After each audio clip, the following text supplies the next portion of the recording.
കൃഷിവകുപ്പ് special secretary N Prashant ഉന്നതിയിൽ chief executive ഓഫീസറായിരിക്കെ മുക്കിയെന്നാരോപിക്കുന്ന ഫയലുകൾ മന്ത്രിയുടെ ഓഫീസിലുണ്ടെന്ന് സ്ഥിരീകരണം. പ്രശാന്ത് ഉന്നതിയിൽ നിന്ന് സ്ഥാനമൊഴിയും മുൻപ് ഫയലുകൾ ഏൽപ്പിച്ചിരുന്നതായി പട്ടികജാതി പട്ടികവർഗ വികസന മന്ത്രിയുടെ ഓഫീസ് വ്യക്തമാക്കി. വകുപ്പ് സെക്രട്ടറിയായിരുന്ന എ ജയതിലകുമായുള്ള അകൽച്ച കാരണമാണ് ഫയലുകൾ അന്നത്തെ മന്ത്രി കെ രാധാകൃഷ്ണനെ ഏൽപ്പിച്ചത്. പ്രശാന്തിനെതിരെ അന്വേഷണം നടത്തിയ ചീഫ് സെക്രട്ടറി ഈ വിഷയം പരിശോധിച്ചിട്ടില്ല. ജയതിലകിനെതിരെ പ്രശാന്ത് പരസ്യമായി ആരോപണം ഉന്നയിച്ചതിന്റെ പേരിലാണ് നടപടി നീക്കം. ജയതിലകിനെതിരെ തുറന്ന പോരിന് തന്നെ തീരുമാനിച്ചിരിക്കുന്ന പ്രശാന്ത് ആരോപണങ്ങളൊന്നും ഇപ്പോഴും ഫേസ്ബുക്കിൽ നിന്ന് നീക്കിയിട്ടുമില്ല. ഇരുവരും തമ്മിലുള്ള പോരിനെ തുടർന്നാണ് പ്രശാന്തിനെ നീക്കി പകരം കെ ഗോപാലകൃഷ്ണനെ ഉന്നതി സിഇഒ ആക്കിയത്.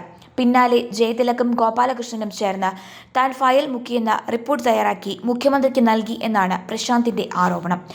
മതാടിസ്ഥാനത്തിൽ കെ ഗോപാലകൃഷ്ണൻ വാട്സപ്പ് ഗ്രൂപ്പ് രൂപീകരിച്ചെന്ന വിവരം ചോർത്ത് നൽകിയത് പ്രശാന്താണെന്ന സംശയം മൂലമാണ് ഫയൽ മുക്കിയെന്ന ആരോപണം എതിർപക്ഷം പുറത്തുവിട്ടത്. ജയതിലകും പ്രശാന്തും തമ്മിൽ മാസങ്ങളായി തുടരുന്ന പോരിൽ ഇടപെടാതിരുന്ന സർക്കാരാകട്ടെ ഇപ്പോൾ ഉദ്യോഗസ്ഥർ ഗ്രൂപ്പ് തിരിഞ്ഞ് പോരടിക്കുന്നത് കണ്ടു നിൽക്കേണ്ട അവസ്ഥയിലുമാണ്.